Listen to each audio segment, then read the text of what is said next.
Surprise! The dumb builder wasn't so dumb after all. They say revenge is a dish best served cold, but I prefer mine piping hot with a side of public humiliation. My name is Nate Callahan, and I'm about to tell you how I destroyed my Harvard-educated wife and her pompous circle of friends, using nothing but blue-collar ingenuity and their own arrogance against them. It started at Alexis's graduation party.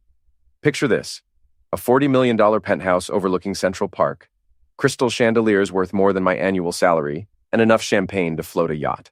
I stood in my off-the-rack suit, watching my wife of 6 years bask in the glory of her Harvard law degree, while her friends treated me like hired help. "Nate, darling, could you fetch me another champagne?" Alexis called out, not even looking in my direction.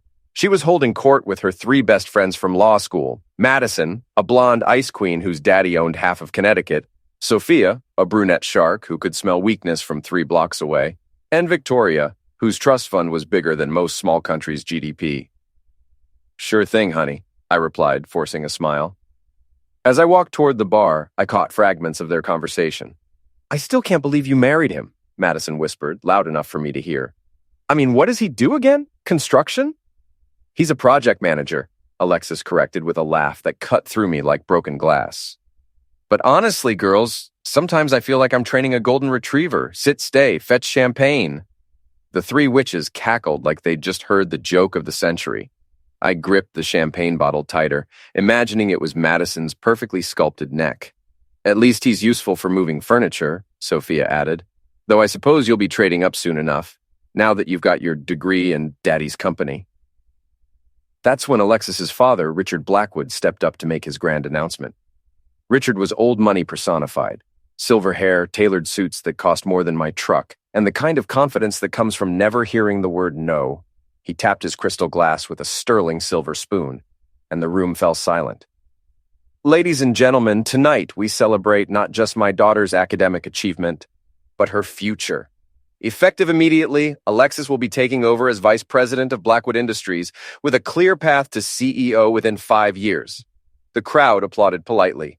Richard continued, "As a graduation gift, I'm also presenting her with the keys to our family estate in the Hamptons, valued at $13 million, and, of course, the new Tesla Model S waiting downstairs." More applause. I felt like I was watching my marriage dissolve in real time. "Now, I know some of you might wonder about Alexis's domestic arrangements," Richard said, his eyes finding mine across the room. "But I've always believed that successful women need stable, dependable partners, even if they're not quite on the same intellectual level."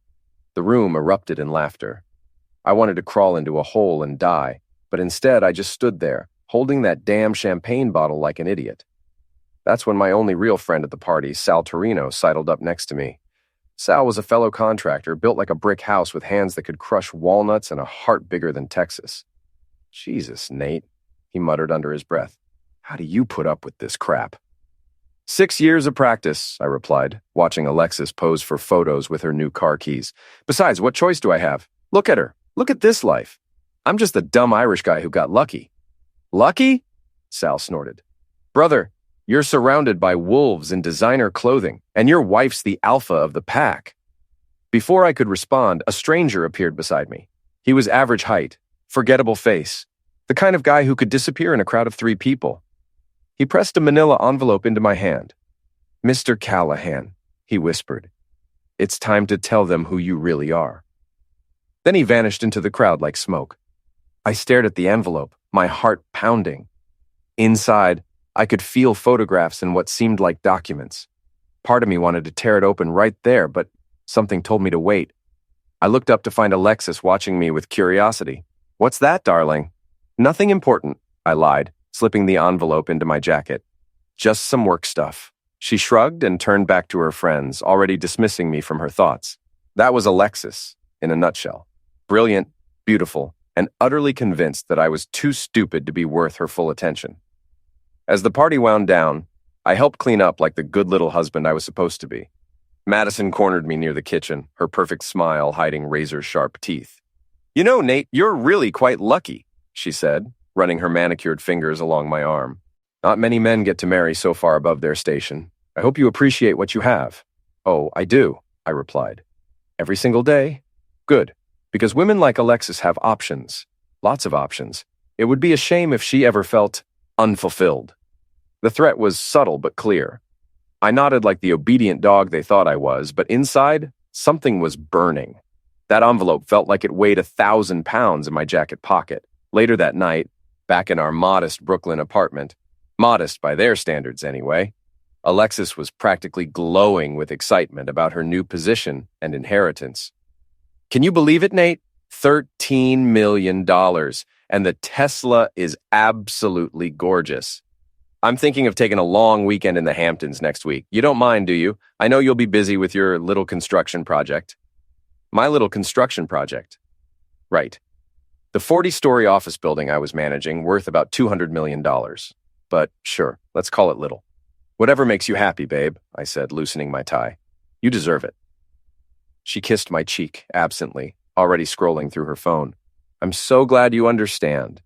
Not every man would be secure enough to handle being married to someone so successful. As she headed to the bathroom for her nightly beauty routine, I finally opened the envelope. What I found inside made my blood run cold and my heart race at the same time. Photographs, dozens of them. Alexis and a man I recognized as Ryan Black, her former professor and current mentor at the law firm. They were in various hotel rooms, various states of undress, various positions that left no doubt about the nature of their relationship. But it wasn't just the photos. There were printed text messages, credit card receipts, even transcripts of phone conversations. This wasn't some sloppy affair. This was a calculated, ongoing relationship that had been happening for months. One text message made my hands shake with rage. He's so pathetically grateful for everything I do. Sometimes I think he'd thank me for cheating on him if I asked nicely enough. Don't worry about him finding out. He's too dumb and too dependent on me to ever leave. Ryan's response, just make sure you get your hands on Daddy's money first. Then we can dump the deadweight and start our real life together. I sat there in my living room, listening to my wife humming happily in the bathroom, and felt something fundamental shift inside me. The old Nate, the grateful Nate, the lucky to be here Nate. He died right there on that couch. The new Nate was going to be a very different animal entirely. I didn't sleep that night. How could I? Every time I closed my eyes, I saw those photographs, heard those words echoing in my head. Too dumb to ever leave. We'd see about that. The next morning, Alexis was practically bouncing with excitement about her new Tesla. She'd already planned a whole itinerary for her Hamptons weekend spa appointments, shopping in East Hampton, dinner at some restaurant I couldn't pronounce, let alone afford. I'm thinking of inviting the girls up for Saturday night, she said, sipping her organic fair trade coffee that cost more per pound than I made in a day. You know, Madison, Sophia, and Victoria, we have so much catching up to do. Sounds great, I managed, forcing down my breakfast. I'll probably just work on some project plans while you're gone. She barely looked up from her phone. Perfect. I knew you'd understand. After she left for her new office, riding in her new Tesla, wearing her new power suit, I called in sick to work. Sal covered for me without asking questions. That's what real friends do. Instead of heading to the construction site, I drove to the address I'd found in Ryan Black's credit card receipts. The Meridian Hotel on East 57th Street. 5-star luxury, the kind of place where a single night costs more than most people's rent. I'd done my homework on Ryan Black. 42 years old, Harvard law professor turned high-powered attorney, divorced twice, and apparently working on his third homewrecker situation with my wife. He drove a black BMW, lived in a penthouse on the Upper West Side, and had the kind of arrogant smile that made you want to punch him just on principle. The plan was simple. Get inside the hotel, confirm what I already knew, and gather more evidence. I'd learned a few things about surveillance during my Army days before I got into construction. Alexis never knew about that part of my life. She'd always assumed I went straight from high school to manual labor. I parked across the street and waited. Sure enough, at 11:30 a.m., Alexis's Tesla pulled up to the hotel's valet stand. She stepped out looking like $1,000,000, which I guess she literally was now. Ryan met her at the entrance, and they disappeared inside together. Getting into the hotel was easier than I'd expected. I walked in through the service entrance wearing my work clothes and a confident expression. In my experience, if you act like you belong somewhere, most people assume you do. I took the service elevator to the 15th floor, where Ryan had been booking rooms according to his credit card statements. The hallway was empty, lined with doors that probably hid more secrets than I wanted to know about. Room 1547. That was the number on most of Ryan's receipts. I pressed my ear to the door and heard voices inside, my wife's laugh followed by a man's deeper chuckle. God, I love these afternoon meetings, Alexis was saying. So much more productive than sitting in some boring conference room. Especially when the meeting involves getting you out of that dress, Ryan replied. My stomach churned, but I forced myself to keep listening. I needed to hear this. I still can't believe how easy this has been, Alexis continued. Nate suspects absolutely nothing.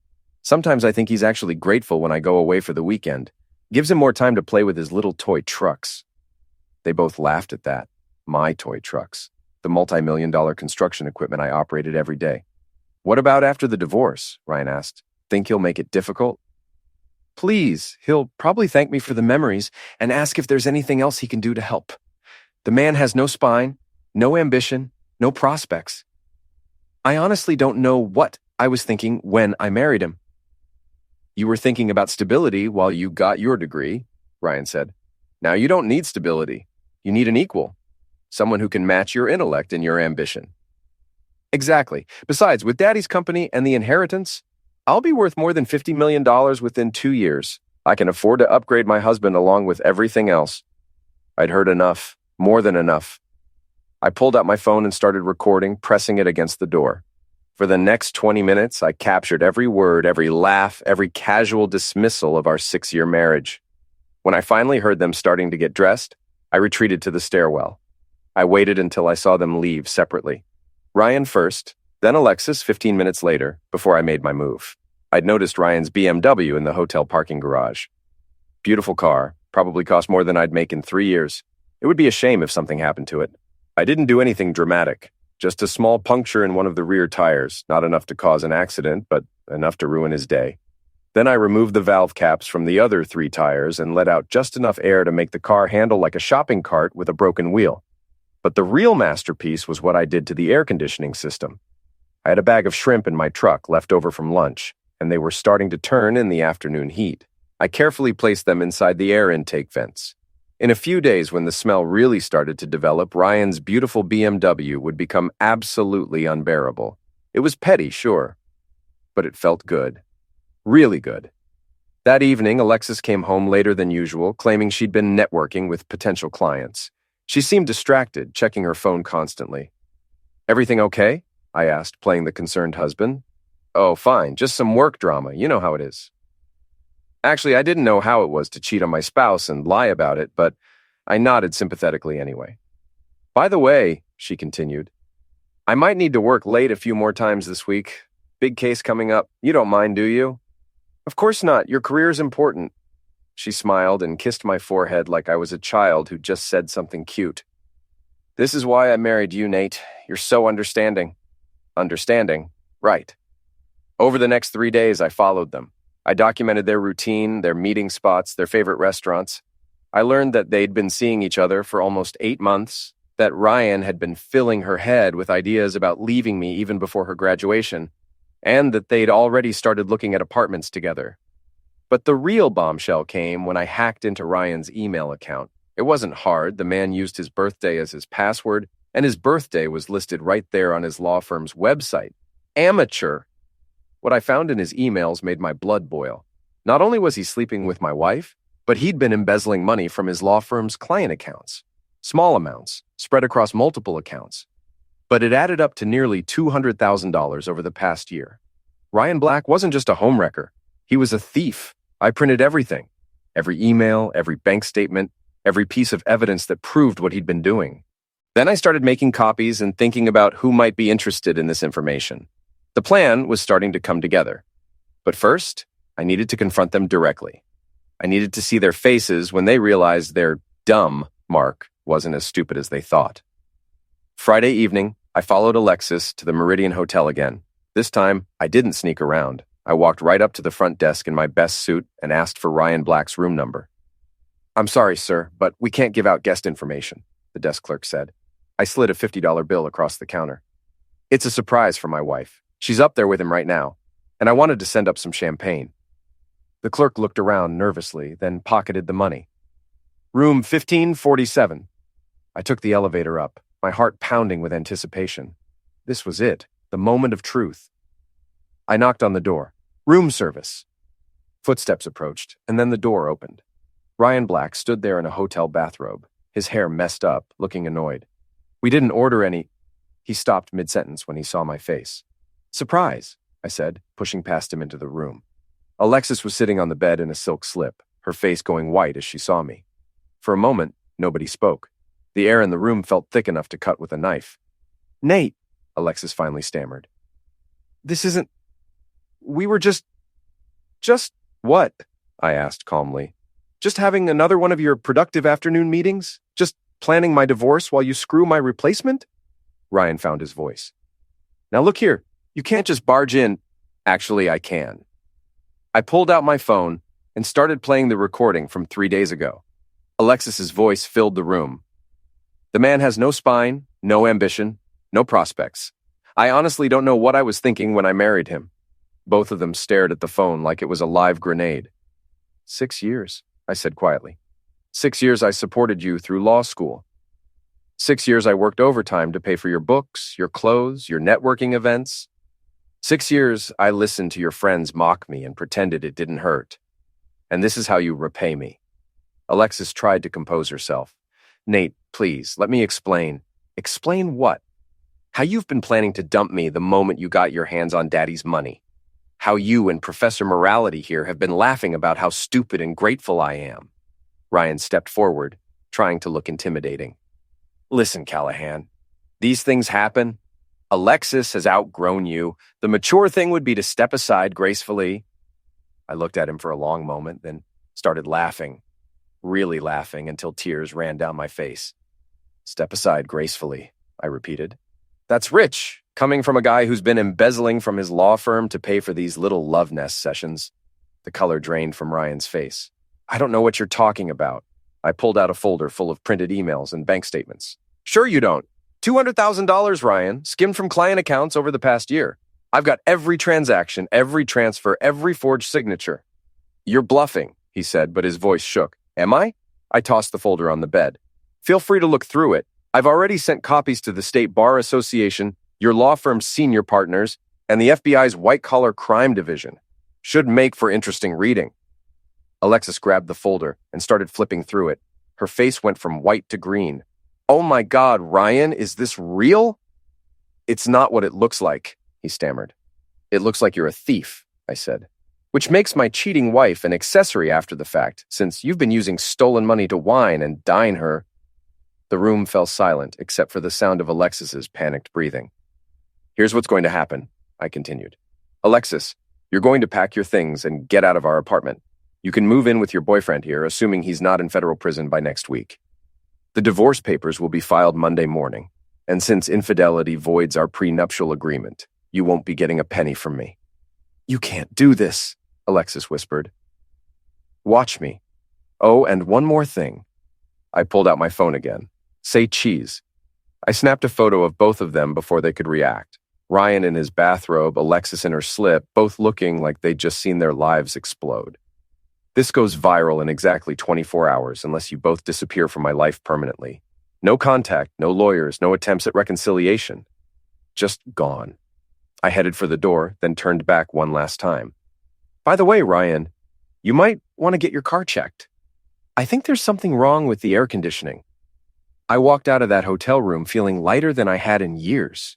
The war was just beginning, but I'd won the first battle, and I was just getting started. The next morning, I woke up in my apartment alone for the first time in 6 years. Alexis had come by while I was out and taken her things: designer clothes, expensive jewelry, law books, and that framed photo of her Harvard graduation that used to sit on our mantel like a shrine. She'd left behind a note. "Nate, I know you're hurt, but we can work this out like adults. Call me when you're ready to be reasonable." Reasonable. That was rich. I crumpled up the note and tossed it in the trash. My phone had been buzzing all morning with texts from her friends. "Madison, heard you and Alexis had a fight. Hope you two can patch things up." Sophia, "Alexis is really upset. Maybe you should apologize." Victoria, "Drama is so ugly, just saying." I ignored them all. I had bigger fish to fry. Sal showed up around noon with coffee and bagels. He took one look at the empty apartment and whistled low. "So, it's really over, huh?" "It's been over for months," I said. "I just didn't know it yet." I filled him in on everything. The The photos, the recordings, Ryan's embezzlement, the whole sordid mess. Sal listened without interrupting, his face getting darker with each detail. Jesus, Nate. I knew she was cold, but this is next-level evil. The worst part is how stupid they think I am, I said. Like I'm just going to roll over and take it because I don't have a fancy degree. Sal grinned. They don't know about your other skills, do they? He was right. There was a lot about me that Alexis had never bothered to learn. Like the fact that I'd spent 4 years in Army intelligence before getting into construction. Like the fact that I had a degree in electrical engineering that I'd never mentioned because she'd never asked. Like the fact that I'd been quietly investing my construction bonuses for years and had built up a portfolio worth nearly $500,000. Alexis saw what she wanted to see, a blue-collar husband who made her look good by comparison. She'd never looked deeper. So what's the plan? Sal asked. Phase 1 is already in motion. Ryan's embezzlement evidence should reach the right people by Monday. That'll take care of him. And your wife? Alexis is going to learn what happens when you underestimate the dumb Irish guy. Over the weekend, I put my real plan into action. First, I used my engineering background to hack into Blackwood Industries' computer system. It wasn't hard. Richard Blackwood was old school, and his IT security was about as sophisticated as a screen door. What I found in their files was fascinating. The company was in trouble, serious trouble. They'd been bleeding money for 2 years, covering it up with creative accounting and strategic partnerships that were really just elaborate shell games. Richard's decision to hand control over to Alexis wasn't generosity. It was desperation. He needed someone to blame when the whole thing collapsed. But there was something else in those files. Something that made me smile for the first time in days. Ryan Black wasn't just embezzling from his law firm. He'd also been skimming money from Blackwood Industries, using his relationship with Alexis to gain access to their accounts. The fool had been playing both ends against the middle, stealing from his girlfriend's family while planning to run away with her. I downloaded everything and started making copies. Lots of copies. Monday morning, I got dressed in my best suit and drove to Blackwood Industries headquarters in Midtown. The receptionist tried to stop me, but I told her I had urgent information about financial irregularities that Mr. Blackwood needed to see immediately. Richard's office was exactly what you'd expect from old money mahogany paneling, leather-bound books, paintings of dead relatives who probably made their fortune in less than legal ways. Richard himself sat behind a desk the size of a small aircraft carrier, looking every inch the corporate king. Mr. Callahan, he said without getting up, I understand you have some information for me. I do. I placed a thick folder on his desk. It's about Ryan Black and what he's been doing to your company. Richard opened the folder and started reading. His face went through several interesting color changes as he processed what he was seeing. These bank records, he said slowly. These show transfers from our accounts to Ryan Black's personal accounts, yes, sir. Nearly $300,000 over the past 18 months. All authorized by someone with access to your daughter's login credentials. Richard's eyes snapped up to meet mine. Are you suggesting that Alexis... I'm not suggesting anything. I'm just showing you the facts. Draw your own conclusions. He continued reading, his jaw getting tighter with each page. When he reached the printed emails between Ryan and Alexis discussing their plans to clean out the old man before disappearing together, I thought he might have a stroke. Where did you get this? He asked quietly. Does it matter? The question is, what are you going to do about it? Richard closed the folder and stared at me for a long moment. You know, Nate, may I call you Nate? I always thought my daughter married beneath herself, but looking at this evidence, the quality of the investigation, the thoroughness of the documentation, perhaps I was wrong about who was beneath whom. Perhaps you were. What do you want from me? Justice, and maybe a little revenge. Richard smiled, and for the first time I understood where Alexis got her ruthless streak. I think we can arrange both. That afternoon, I got a call from Sal. Dude, you need to turn on Channel 7, now. I flipped on the TV just in time to see Ryan Black being led out of his law firm in handcuffs. The reporter was saying something about embezzlement charges and FBI investigations. The camera caught Ryan's face as he was pushed into the police car. He looked like a man watching his life collapse in real time. My phone rang. Alexis. Nate, we need to talk. Ryan's been arrested, and there are FBI agents asking questions about me. What did you do? I told the truth. Novel concept, I know. This is insane. You can't just destroy people's lives because you're jealous. Jealous? I laughed. Honey, I'm not jealous. I'm liberated. For the first time in 6 years, I don't have to pretend to be stupider than I am, just to make you feel better about yourself. What's that supposed to mean? It means the dumb Irish guy you married. He never existed. I've been playing a role, Alexis, playing it so well that even I almost forgot who I really was. There was a long silence on the other end of the line.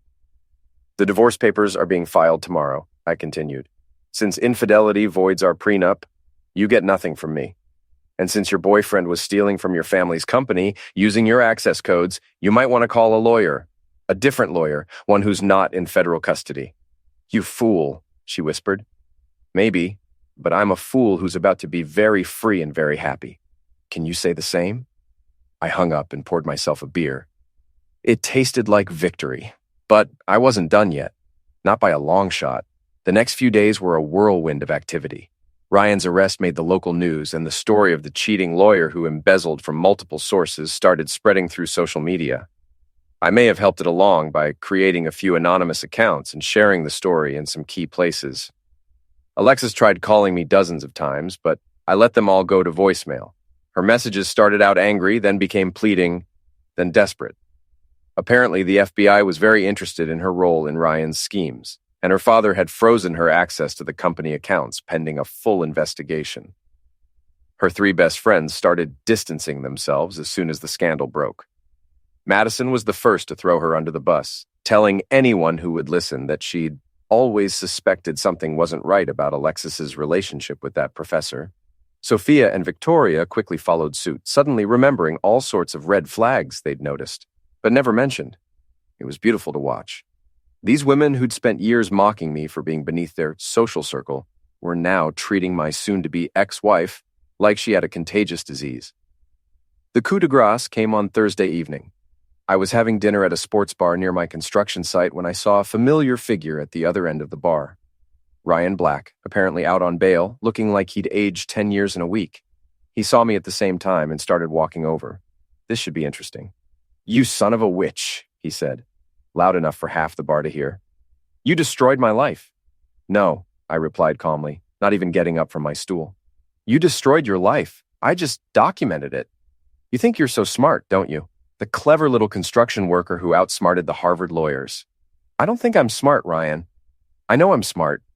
There's a difference." He took a swing at me. I saw it coming from a mile away and easily ducked under it. Ryan's momentum carried him forward, and he stumbled into a table full of construction workers who didn't appreciate having their dinner interrupted. "Whoa there, Professor," one of them said, grabbing Ryan by the shirt. "You need to calm down. Let me go. This man ruined my career." "Sounds like you did that yourself," another worker said. "Stealing money, sleeping with other men's wives, real classy." Ryan tried to pull free, but he was outnumbered and outmuscled. I stood up slowly, enjoying every second of his humiliation. "You want to know the really funny part, Ryan?" I said. "You thought you were so much better than me because you had a fancy education and a corner office. But when it came right down to it, you were just a small-time crook who got greedy. At least I have ambition. At least I tried to make something of myself instead of playing with toy trucks my whole life." I picked up my beer and poured it slowly over his head. The entire bar erupted in laughter and applause. "Those toy trucks built the office building where you used to work," I said, "before you got fired for being a thief." The construction workers released Ryan and he stumbled toward the door, dripping beer and dignity. As he reached the exit, I called out one last time. "Oh, and Ryan, how's that BMW running, still having trouble with the air conditioning?" His face went red with rage, but he didn't say anything else. He just pushed through the door and disappeared into the night. I finished my beer to a round of applause from my new friends.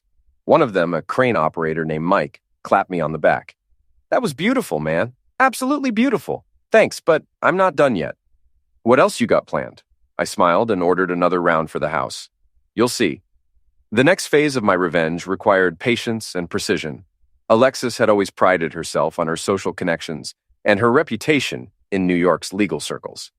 Time to see how much those were really worth. I started by reaching out to a contact I'd made during my Army days, a guy named Tommy Chen, who now worked as a private investigator in Manhattan. Tommy owed me a favor from way back, and he was very good at digging up dirt that people thought they'd buried. I need everything you can find on these three women, I told him, handing over photos of Madison, Sophia, and Victoria. Financial records, social media activity, personal scandals, professional misconduct, everything, Tommy grinned. The mean girls who used to mock you at parties? This should be fun. While Tommy worked his magic, I focused on Alexis herself. Her father had suspended her from Blackwood Industries pending the FBI investigation, but she was still trying to maintain her lifestyle and her social status. She'd moved into a luxury apartment in Soho, apparently using credit cards to fund her new life. The problem was those credit cards were linked to accounts that were now frozen as part of the federal investigation. Alexis was living on borrowed time and borrowed money, but she was too proud to admit it. I decided to help speed up her fall from grace. First, I anonymously tipped off the credit card companies about her situation. Within 48 hours, all her cards were canceled. Then I reached out to her new landlord, a guy I knew from the construction business, and let him know that his new tenant might have trouble making rent. But the real masterstroke was what I did with her social media presence. Alexis had always been active on Instagram, Facebook, and LinkedIn, carefully curating an image of herself as a successful, sophisticated attorney. She posted photos of expensive meals, designer outfits, and inspirational quotes about female empowerment. Her followers ate it up. Using some of the technical skills I'd learned in the Army, I created several fake social media accounts and started leaving comments on her posts. Nothing obviously malicious, just innocent-sounding questions that planted seeds of doubt. Gorgeous dress. Is it true you got it with money your boyfriend stole? Love the restaurant. Heard the FBI has been asking questions about your finances. Hope everything's okay. Such an inspiration. Any truth to the rumors about you being involved in embezzlement? At first, Alexis tried to delete the comments and block the accounts, but I kept creating new ones, and other people started asking similar questions. The Whisper campaign took on a life of its own. Meanwhile, Tommy delivered his research on the three mean girls, and it was even better than I'd hoped. Madison, the ice queen whose daddy owned half of Connecticut. Turns out daddy's fortune was built on some very questionable real estate deals, and Madison herself had been involved in a hit-and-run accident 3 years ago that was covered up with family money. Sophia, the brunette shark with the keen nose for weakness. She'd been having an affair with her married law professor for 2 years, and she'd also been selling Adderall to other students to fund her shopping obsession. Victoria, with the trust fund bigger than most small countries.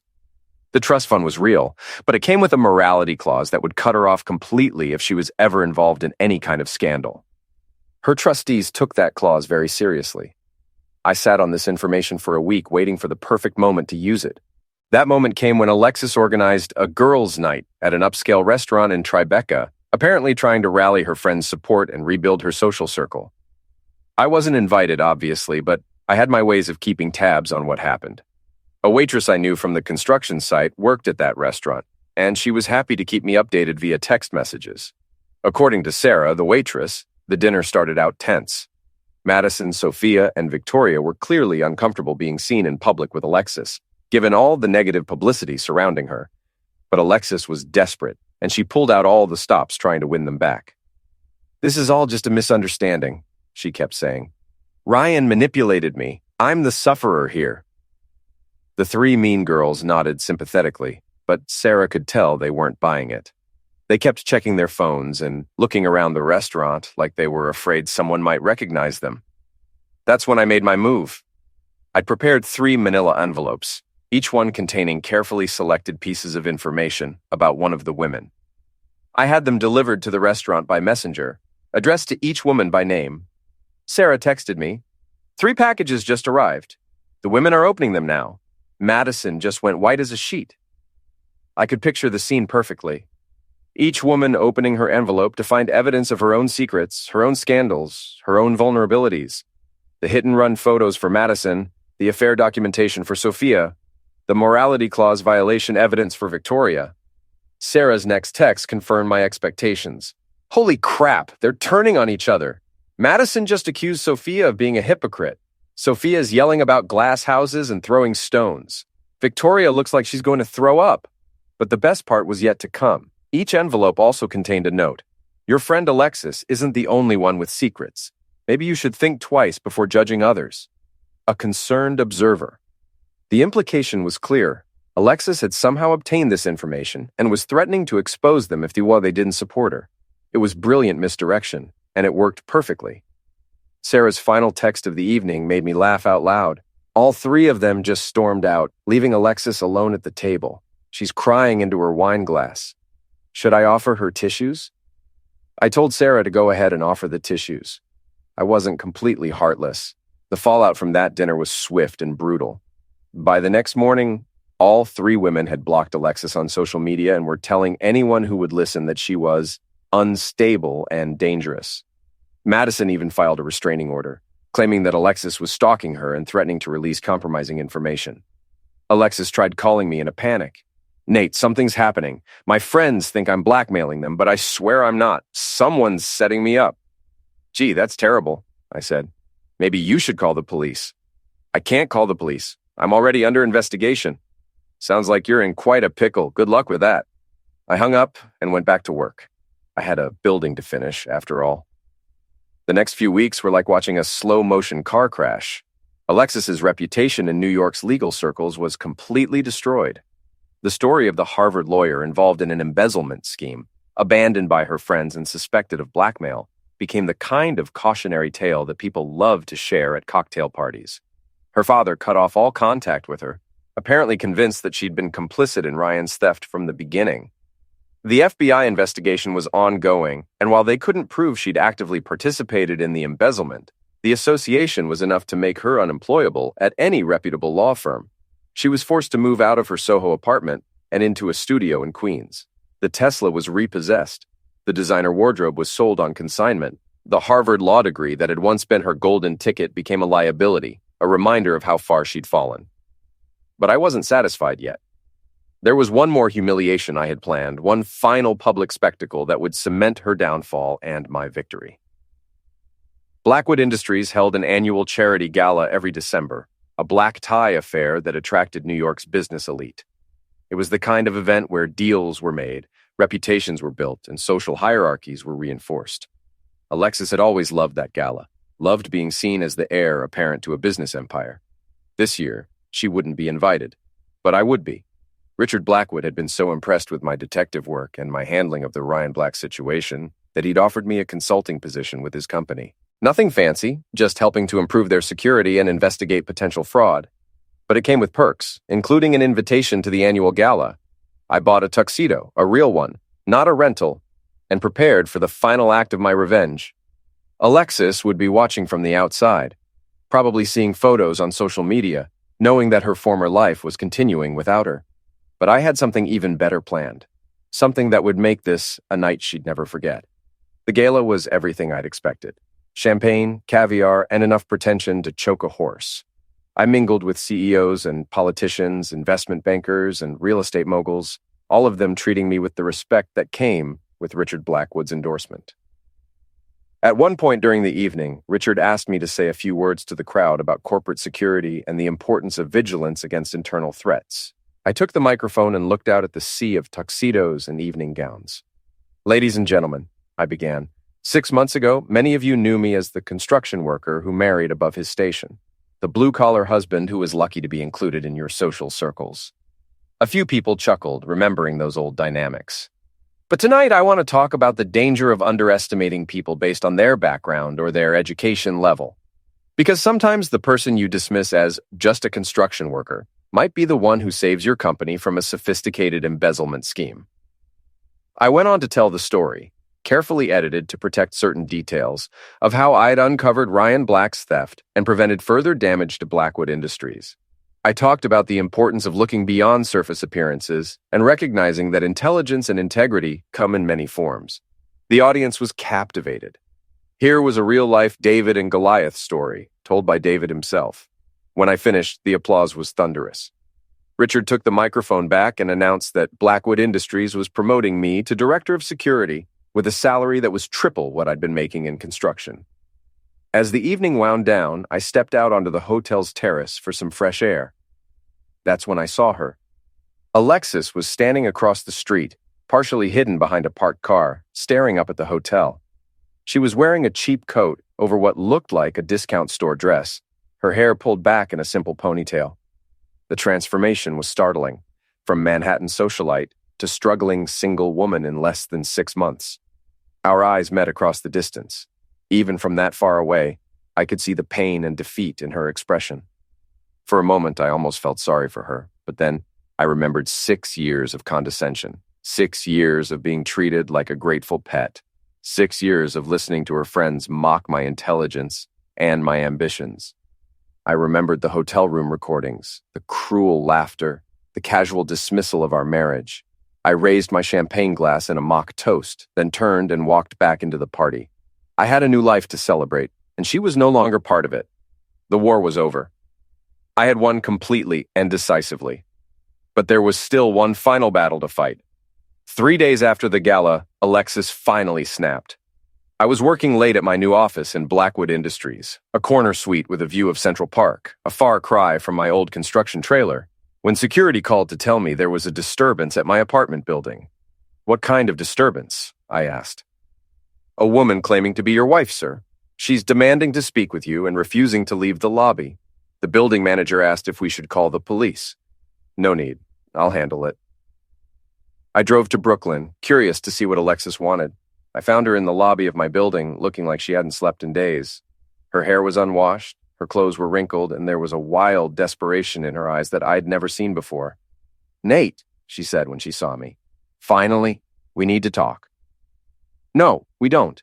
The divorce was finalized last week. We have nothing to discuss." "Please," she begged, "just 5 minutes. I need to explain." "Explain what?" "How you cheated on me for 8 months. How you and your friends spent 6 years treating me like a trained animal. How you plan to take half my assets and disappear with your thieving boyfriend." The few other residents in the lobby were staring now. But I didn't care. Let them watch. "I made mistakes," Alexis said, tears starting to flow. "But I never meant for things to go this far. I never wanted to hurt you." "You never wanted to get caught," I corrected. "There's a difference. I lost everything, Nate. My job, my friends, my family, my reputation. I'm living in a studio apartment in Queens and working as a paralegal for a personal injury lawyer. Is that enough? Have I been punished enough?" I looked at this broken woman who had once been my wife, who had once made me feel like the luckiest man in the world, and felt nothing. No anger, no satisfaction, no pity, just emptiness. "It's not about punishment, Alexis. It's about consequences. You made choices, and now you're living with the results." "But I love you," she whispered. "I know I didn't show it. I know I took you for granted, but I do love you. We can start over. We can—" "No," I said firmly, "we can't. Because I don't love you anymore. I'm not even sure I ever really loved you, or just the idea of you, the person I thought you were." She stared at me like I'd slapped her. "You don't mean that." "I do. And more importantly, I don't trust you. I'll never trust you again. So even if I wanted to try, which I don't, it would be impossible." I started walking toward the elevator, but she grabbed my arm. "Wait, what about Ryan? He's the one who corrupted me, who filled my head with lies about you. He's in prison now. Doesn't that prove I was just a sufferer?" I turned back to her, and for the first time in months, I felt a flicker of the old anger. "Ryan didn't corrupt you, Alexis. He just gave you permission to show who you really were. All those years of mocking me, dismissing my intelligence, treating me like your social inferior, that wasn't Ryan's influence. That was you." "I can change," she pleaded. "I can be better." "Maybe you can, but you'll have to prove that to someone else." I got on the elevator and left her standing in the lobby. As the doors closed, I saw her collapse into a chair, sobbing. I thought that was the end of it. I was wrong. 2 weeks later, I was working late at the construction site of a new 40-story office building downtown. It was my last project as a contractor before transitioning full-time to my security consulting role. I wanted to see it through to completion, a matter of professional pride. The site was mostly empty at night, just a few security guards and the occasional maintenance crew. I was in the temporary office trailer reviewing blueprints and schedules when I heard footsteps outside. "Mr. Callahan?" a voice called. "You in there?" I opened the door to find one of the security guards, a young guy named Pete. "What's up?" "There's a woman here to see you. Says it's urgent." I told her the site was closed to visitors, but she's pretty insistent. I had a sinking feeling I knew who it was. "Where is she?" "Down by the main entrance. She's got some guy with her." I grabbed my hard hat and followed Pete down to the construction site's main gate.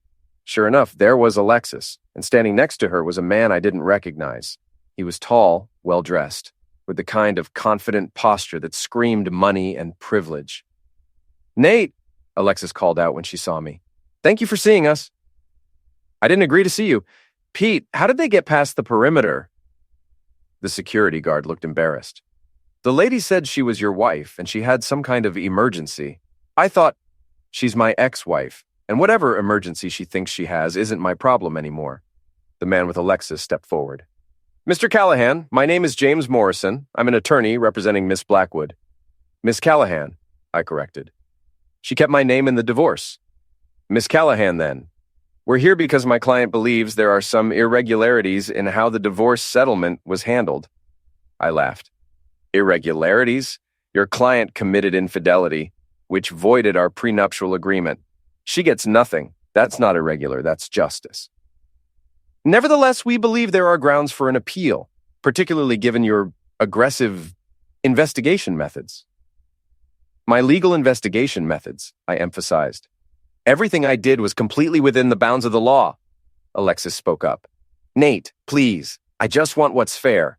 I supported you for 6 years while I was in school. I deserve something. You deserve exactly what you got. Nothing. Morrison pulled out a briefcase and opened it. Mr. Callahan, my client is prepared to make this very public if necessary. The story of how you stalked and maltreated her, how you destroyed her relationships and her career out of spite. The story of how I exposed her infidelity and her boyfriend's embezzlement, I interrupted. Yeah, I'm sure the media would love that story. Feel free to call them. There's another way to handle this, Morrison continued. A private settlement. Say $200,000 and we all walk away quietly. I stared at him for a moment, then started laughing. Really laughing until tears ran down my face. You're trying to extort me, I said when I could speak again. You're actually standing on my construction site at 10 o'clock at night, trying to extort money from me. It's not extortion, Morrison said quickly. It's a negotiation. No, it's extortion. And it's also incredibly stupid because this entire conversation is being recorded by the site's security cameras.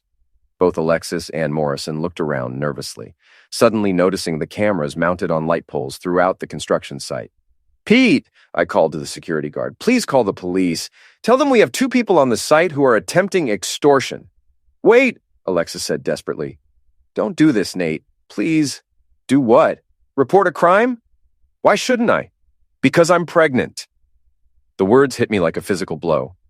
I stared at her looking for signs of deception, but her face was deadly serious. Pregnant, I repeated. 8 weeks. It's Ryan's baby, but he's in prison and I have no one else to turn to. I need money for medical bills, for— Stop, I said quietly. Just stop. I walked away from them toward the half-finished building. My mind was racing, trying to process this new information. Alexis was pregnant with her lover's child, and she was desperate enough to try extorting money from me to support it. The irony was almost too perfect.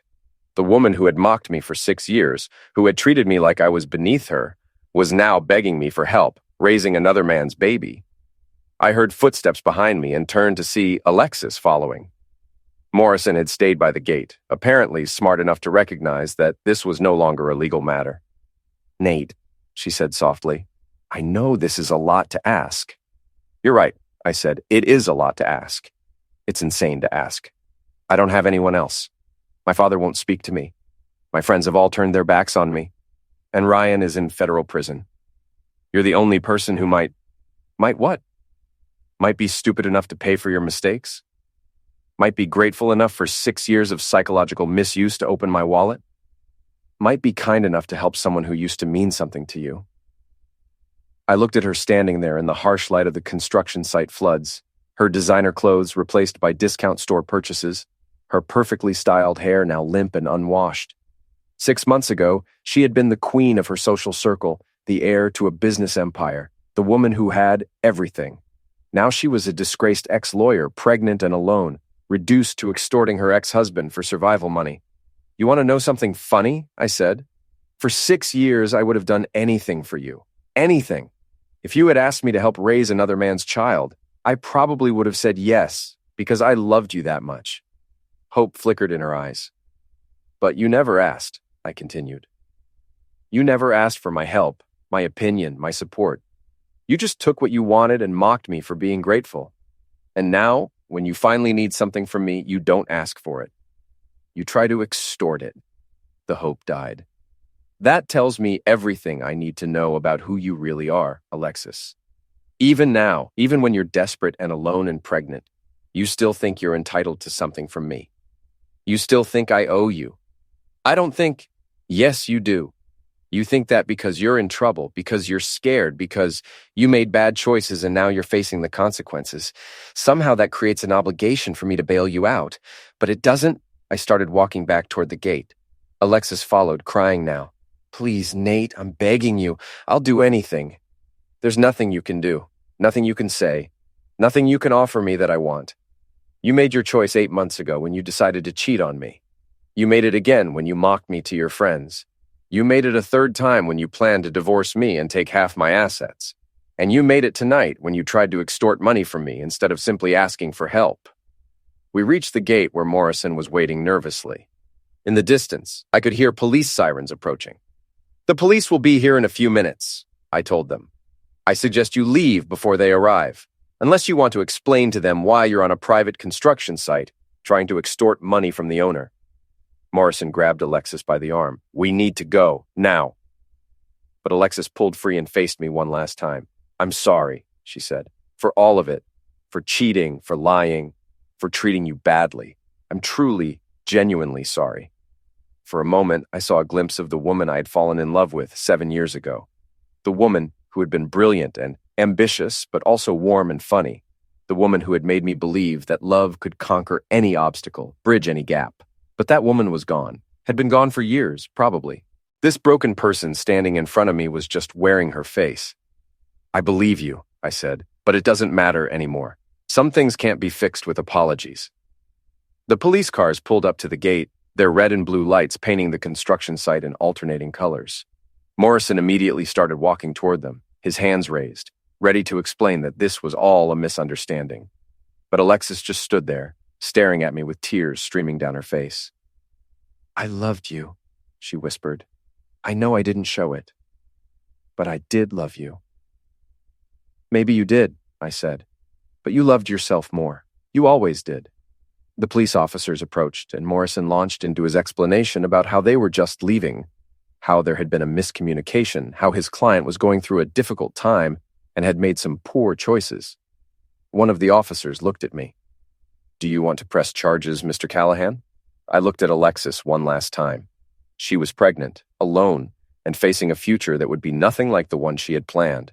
Her lover was in prison. Her family had disowned her. Her friends had abandoned her, and her career was destroyed.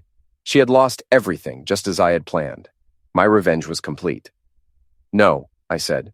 No charges. Just make sure they leave the property and don't come back. The officers nodded and escorted Alexis and Morrison to their car. As they drove away, I watched the taillights disappear into the night. Pete, the security guard, walked up beside me. You okay, Mr. Callahan? Yeah, I said. I'm okay. And for the first time in months, I really was. I went back to the trailer, gathered up my blueprints and schedules, and locked up the site. Tomorrow, I would start my new job as Director of Security for Blackwood Industries. I would move into the penthouse apartment that came with the position. I would begin the next chapter of my life as a successful, respected businessman. I had won. Completely and utterly.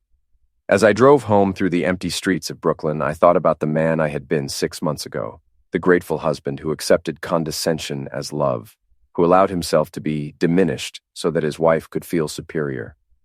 That man was gone, just as surely as the woman I had married was gone. In his place was someone harder, smarter, more ruthless, someone who understood that respect had to be earned and that love without respect was just elaborate manipulation. Someone who would never again allow himself to be underestimated or taken for granted. The scholarship widow had created her own widowhood, and I had helped her do it, one carefully planned move at a time. I pulled into my parking space and looked up at my apartment building. Soon, I would be moving to Manhattan, to a life of power and influence that would have been unimaginable when this whole thing started. Alexis had been right about one thing. I had been playing beneath my level for years, but not anymore. I walked into my building, past the lobby where she had begged me to take her back, up the elevator to my empty apartment. I poured myself a glass of whiskey and stood at the window looking out at the city lights.